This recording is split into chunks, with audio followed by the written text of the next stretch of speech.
So my name's Keegan Neve. I'm a software engineer at the Satellite Applications Catapult. Have you all seen the nanosat demos and microbit demos today? Cool. So I can hopefully skim over those a little bit. As Chris may or may not have mentioned, the purpose of the Satellite Applications Catapult is to promote the use of satellite technology in the UK economy. And we have a goal set by the government which founded us about 3 years ago to increase the benefit to the UK economy from the space industry by £40 billion by 2030. So engineers of the future, please help. So it's a big goal, but we think we can manage it. In part by helping people like yourselves to learn more about space technology and how you can use it in your daily lives, or how you're already using it and you don't realize, or by bringing together industries like farming and satellites. You'd be surprised how well they go together. So it's how to bridge the gap between industry, academia, and a lot of industries that traditionally look up only to see if it's raining. Right, so on to the nanosat talk. So, as you've already heard, hopefully, this is the nanosat, larger than actual size. It'd be ironically named otherwise. So this is the accessory that we built for the microbit. So I've got a couple at the front, and at the end, come up and have a look if you've not seen one already. You've got the microbit on the back, which you can program using all of the tools Microsoft and their partners have developed. We've developed, off the back of our Pocket Cube satellite, this accessory that has a camera on board, a thermometer, and a light sensor which does infrared, visual, and ultraviolet. And you can still use the accelerometer and the compass from the nanosat as well. The microbit as well.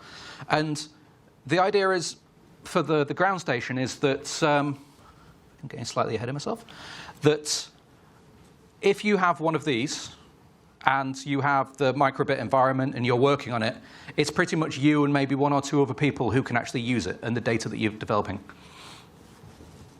With the ground station, and a ground station is actually a technical term from the satellite industry. You often see them as big dishes or antennas. When the satellites fly over, this is how we get the data back from them and how we send the control signals up. In fact, if you've ever seen one of Tim Peake's live interviews, he actually uses our ground station at Goonhilly to get the video feedback. So it's something we're quite proud of.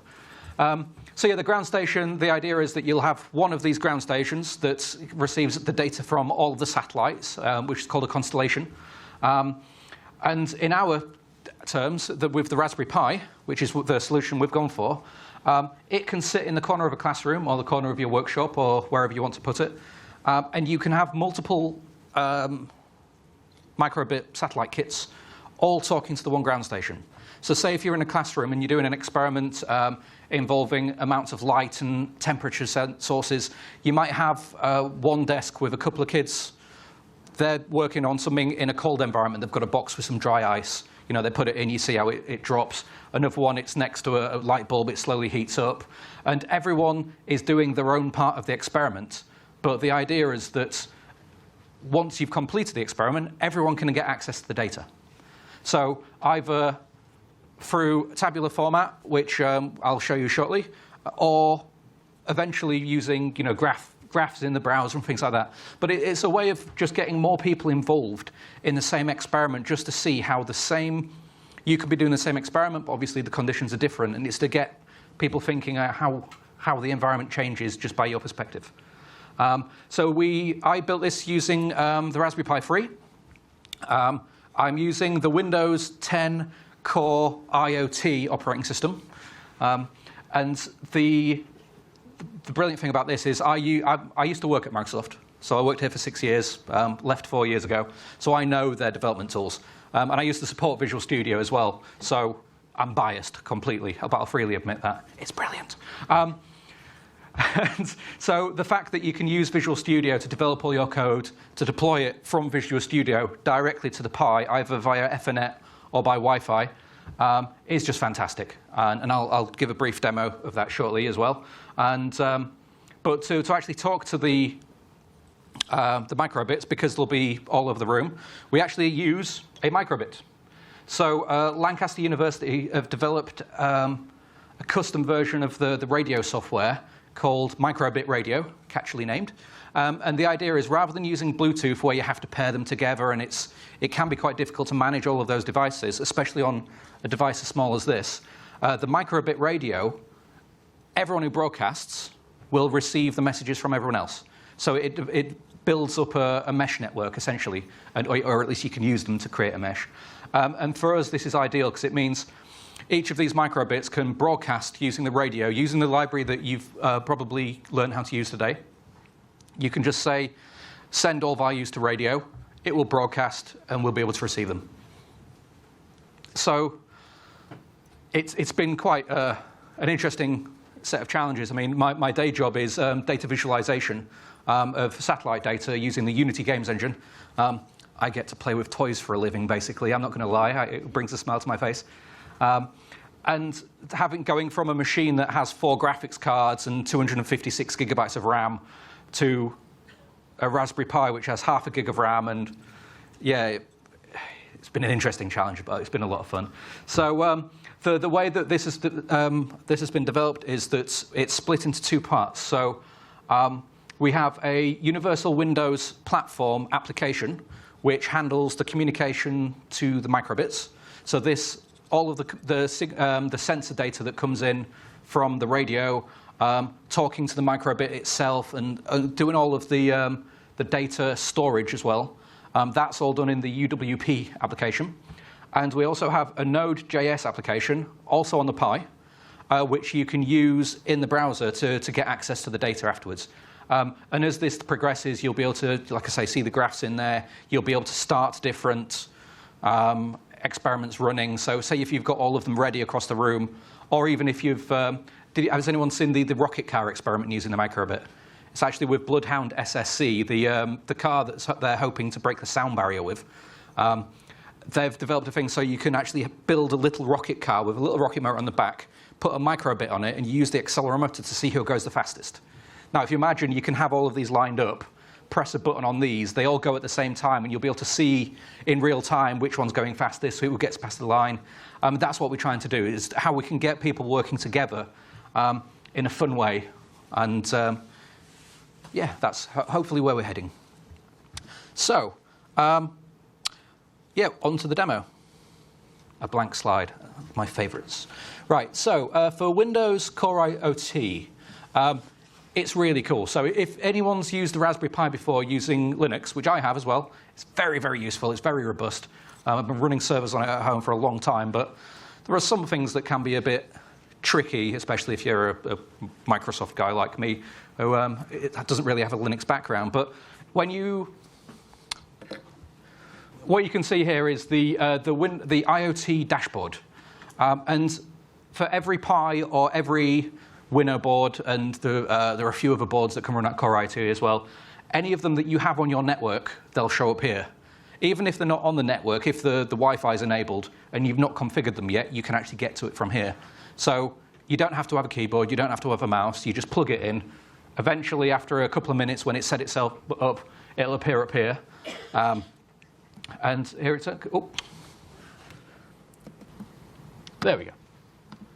So, right, I'm not going to press any buttons. Right, so this is the Core IoT thing. It exposes a few things. For one thing, it's Keegan Pi. I've named it like that so that the IT department know who to come and blame when something goes wrong at work. It tells you it's a Raspberry Pi. It's got its IP address, and it has a wonderful button here, Open in Device Portal. So the device portal is absolutely brilliant, and I was gobsmacked when I first saw this. So this is the web portal running on the Pi. So as well as getting the IP address information, you can change your password, the time zone, display resolution, and the name of the device. There's a lot of things you can get on here which I've not seen anywhere else. So for one thing, you can get a list of the apps that you've deployed, and you can also see which one's running.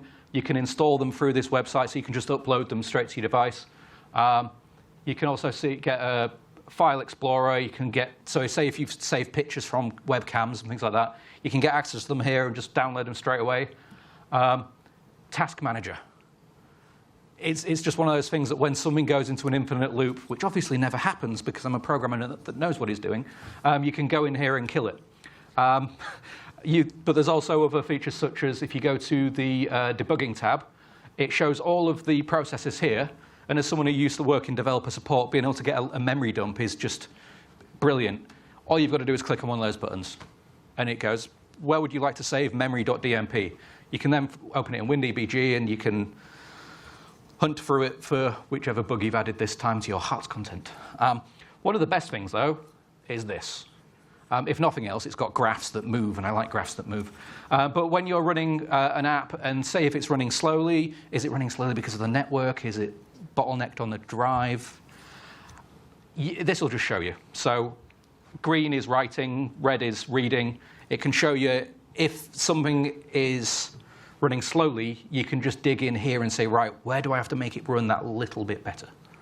And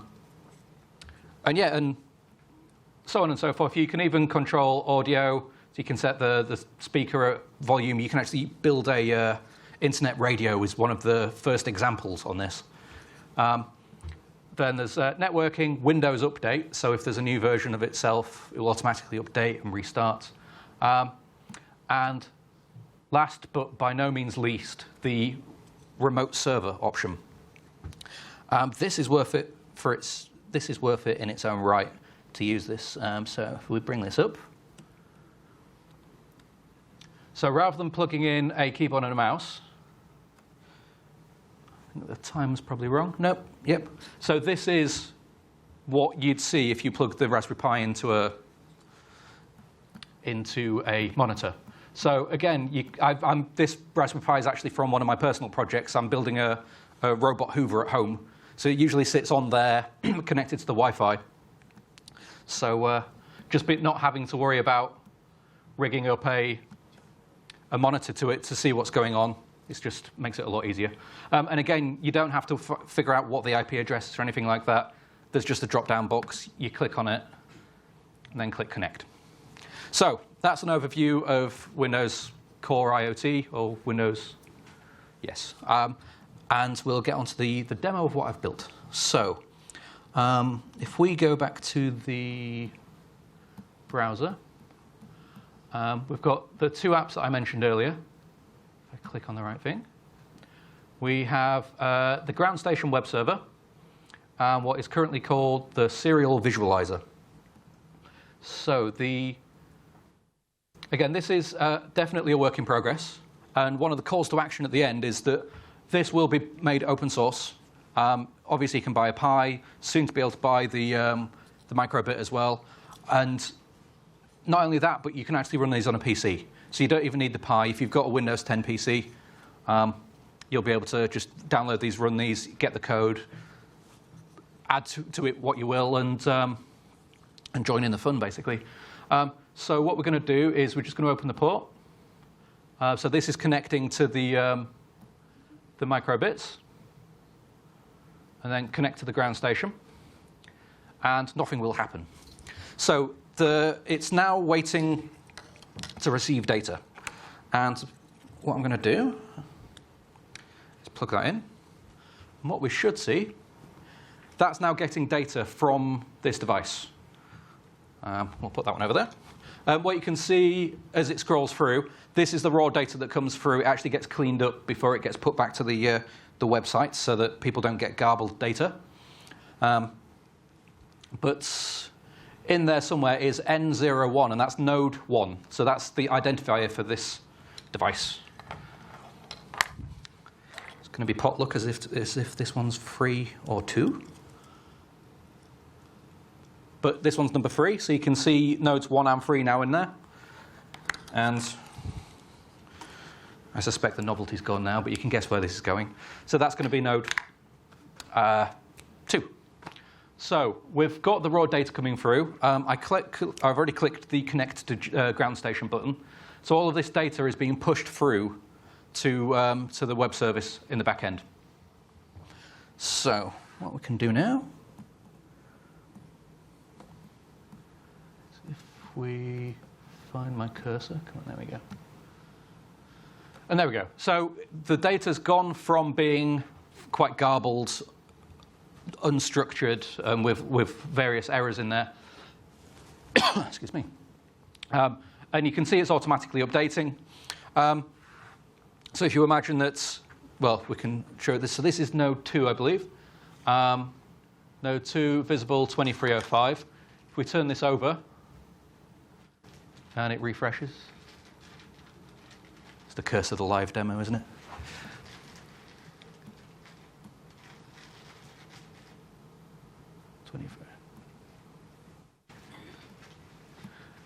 Yeah, so there we go. So the it's not updating. It's just showing me up. But yeah, so the idea is you could go through this page, get all of the data up there, and at the end of the experiment, you can copy it all off and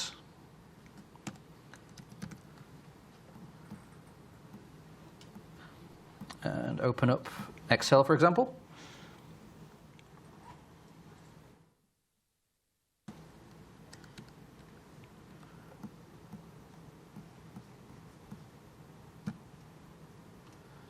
And just paste it straight in.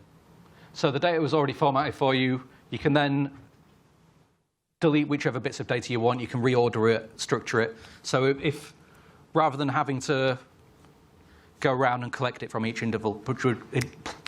individual group and worry about, oh no, sorry, we forgot to save it. They've already closed the browser and that's all the data gone. This is all into one central place. And not only that, but as well as putting it up in the browser, the Raspberry Pi hosts a database. So it's constantly tracking all of this data, so you can go back historically and even run experiments over longer periods of time. So we're looking for ways to use this, basically, and because we know that there's the potential there, but like with the Raspberry Pi itself, they wanted, I think the Raspberry Pi Foundation wanted to sell 10,000 units into schools and help kids to learn to program and things like that. 5 years later, and several million units that are running everywhere from under the ocean to the two that Tim Peake has in orbit. You know, they literally couldn't foresee it. And that's what we're hoping for, is not only using what we've built already, but we want people to submit ideas. We want people to come up with their own experiments. And we want to build up a network. So as well as having these in a classroom, we're going to, once we've got a few more of these in different locations, we're going to connect them via Microsoft Azure, should I say. So the idea is that not only can you run an experiment in your classroom, or your school, or your home, you can run them across the entire country. So we've got ideas for a couple of experiments where on one day, everybody will collect the same set of data. It'll all come into Microsoft Azure. We'll be able to do some analysis on it. Everyone will get that data back, so they can participate in the experiment, providing the data and getting the data back and just getting as involved as possible. But what I hope is that we'll also be able to have a way of using this same portal to submit an experiment. So you can develop an experiment, you can develop some code, you can say, here's a link to my script. Wouldn't it be great if everyone ran this? You can run it, then everyone can get the data back, and you'll be able to have one central location to get all of this information back, to coordinate everyone's efforts, and just to see what we can build. Any more information you need, if you go to www.buildubo, I think that's Ubo, that should be, .co.uk/AzureCraft. If you go there and sign up, and I'll correct the URL in a minute. This is the same URL that Chris mentioned earlier. As well as looking for people to get involved with building this, we're also looking for people to volunteer as STEM ambassadors. So the same classroom kits that you saw with the different filters, with the different lamps and things like that, we're going to put together some kits that people can borrow to go around and show the experiments off and kind of really spread the word of how this can be used to learn.